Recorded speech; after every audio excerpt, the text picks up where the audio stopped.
Now, the US President Donald Trump is in excellent health, according to the White House doctors, but international relations between some of the world's nations are much less healthy after the president used derogatory language to describe them.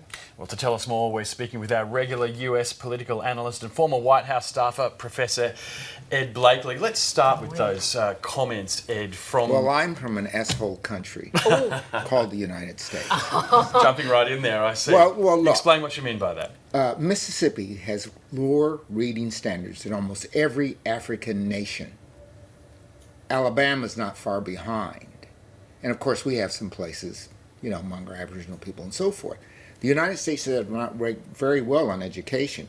So let's hope Americans don't try to immigrate to any place else. You know, the United States is not in that great a shape to criticize other people in the world.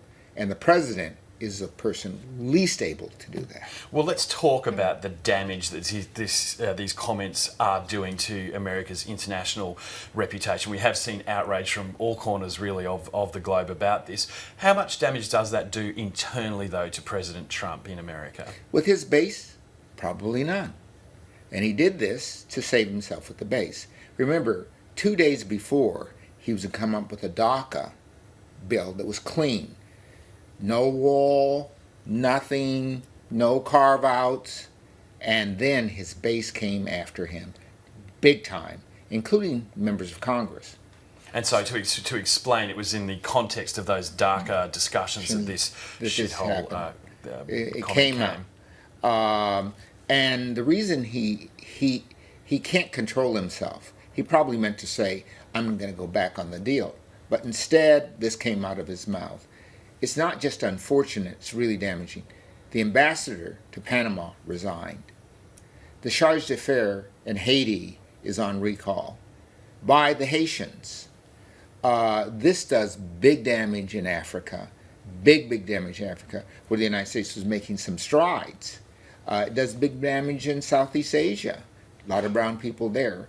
And we're damaged in Australia by him using our system as rationale for saying things like that. Can I ask, though, Ed Blakely, we talked earlier about how this might help with his base, but the American economy is humming at the moment. President Trump's got his tax cuts through. What does this mean for the average American when they are seeing perhaps their economic prospects improving? Is this just fire and brimstone, but really when it comes down to it, not something that particularly upsets them? Well, let's look at what the electoral cycle's like. If the economy's going well, you vote for the party that you think helped get it there. But if it's going well enough, and it's gone well enough for a long enough time, you pick and choose. And I think there'll be picking and choosing going on now. Economy's going well. If we pick somebody else, it'll be okay. So he's not really off the hook in that regard. The problem with him now is the Republican base in the suburb is abandoning him. And that's what he needs in the big cities, in the big districts. 9 members of the Republican Party have already resigned, and there's anticipation that as many as 9 more. The Democrats are then within striking distance of controlling the House. In the Senate, some of his best players are not running. And if Arpaio from Arizona runs, the Democrat that runs against him is almost guaranteed the seat. This is not good. These comments really hurt deeply. Because the United States, like here in Australia, your neighbor, the person living next door, the person you play tennis with, usually is a person who just came here 1 generation ago. So this is not the world that anybody lives in anymore. So just remind us again of who Joe Arpaio is. Because Joe Arpaio is a sheriff in Arizona, Maricopa County, who was arresting people on the basis of their color and their ethnicity, believing a Mexican did not have a right to be a U.S. citizen, and arresting them until he found out. Just a little side story, I was in the Arizona airport in Phoenix, and sheriff came up to me and some other Mexican people and asked us for identification. And I said, why? And when I said why, they could understand that I didn't have a Spanish accent, so they just let me go. But the other guys were quivering. But they all had identification, fortunately. This is not the way to run a country. And in a sense, the demographics in the US are against that particular brand of republicanism, aren't they? I mean, the Republican Party over the long term needs to capture those first generation Americans and get them as supporters if it wants to survive politically. Yes, but that's why the base is the base. The base doesn't want that at all. The base does not want a brown America or America with a zinc or chink in the last name. That base wants that pure redneck America, and that's where his strength is coming from. They are throwbacks, and like as my father used to say, when a snake's dying, it flops around an awful lot. So this is a group of people who are well into their 70s and some in their 80s. They are not the next generation of Republican voters, and we can see that now with the demographics of Republican voting. So where do you see, I mean, we're talking a little bit earlier about DACA, which is the deferred action for childhood arrivals. So that's some hundreds of thousands of... 800,000. 800,000 people potentially affected by the decision on that, the push to abolish the protections in place for them. So where do we stand on this? Because we have 6 bipartisan senators who are wanting to put in place protections for that 800,000 people. But I imagine Trump will want to have some strong concessions if that does go ahead. On the 19th of this month, the president will have to have a decision on his desk because the United States runs out of money. It takes 60 U.S. senators to vote affirmatively. There are not 60 votes there. DACA has been the name and game breaker. Democrats say you'll get your 60 votes if we get a clean DACA bill. The president said, I have to have a wall. I think the United States will shut down, and the Republicans will be blamed. Usually, the party in power gets a pass on this, but not this time. And why is that? Explain why that wouldn't happen this time. It wouldn't happen this time because it's been set up for so long. Usually it's a last-minute thing. Somebody wants a dam in Arkansas or something like that. It's relatively petty. It doesn't affect the entire United States.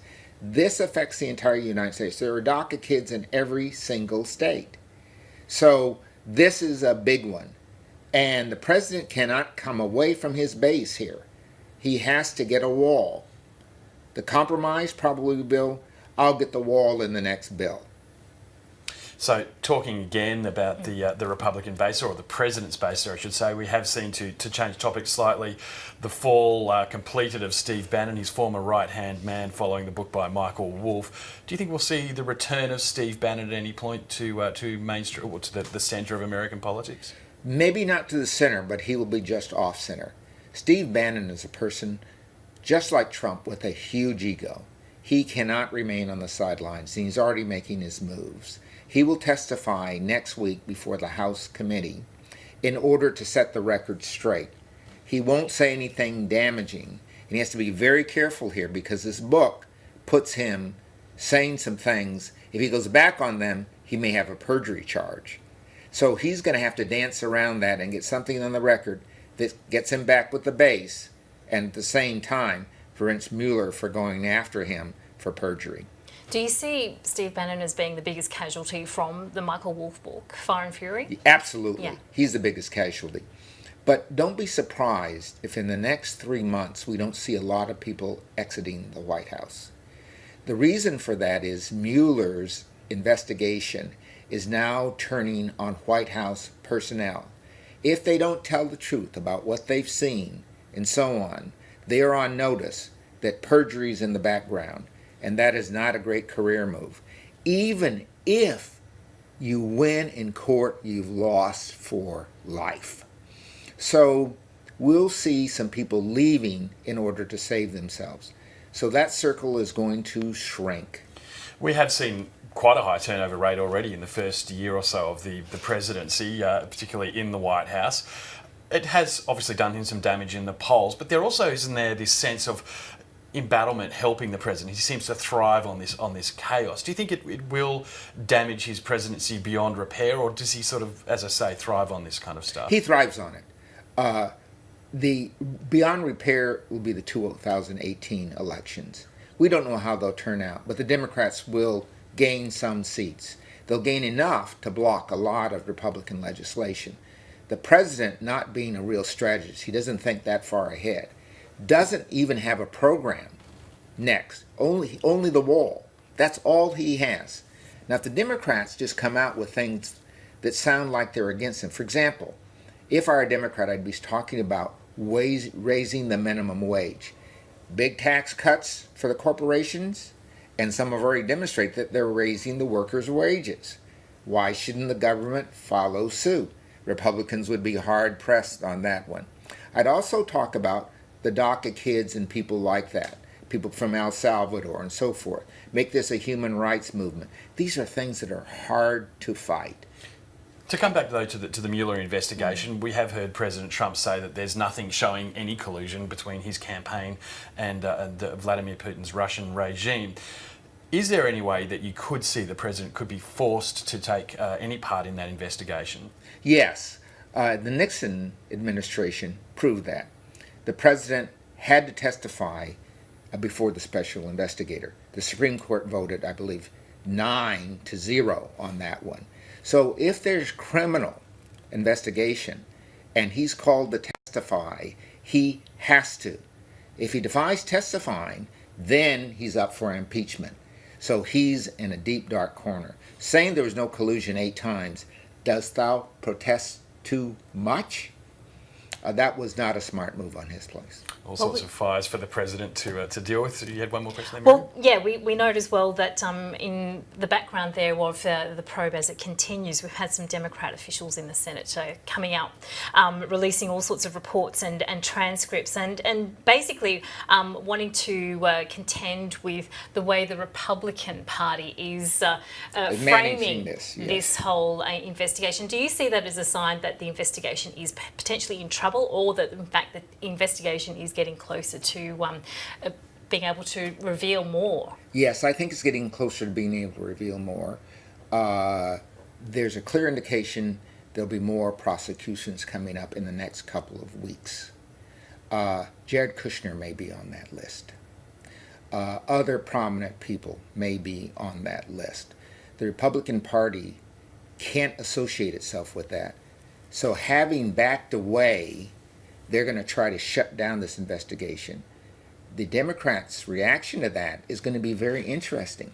There's nothing that prevents members of the House or the Senate from holding hearings on almost any topic. And that's what Dianne Feinstein started. I would expect the Democrats to hold their own hearings on these topics without subpoena power and push the Republicans to the wall.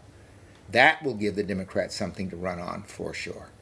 All right, Professor Ed Blakely, Blakely. thank you very much. Always great to have you with us. Thank you. Thank you.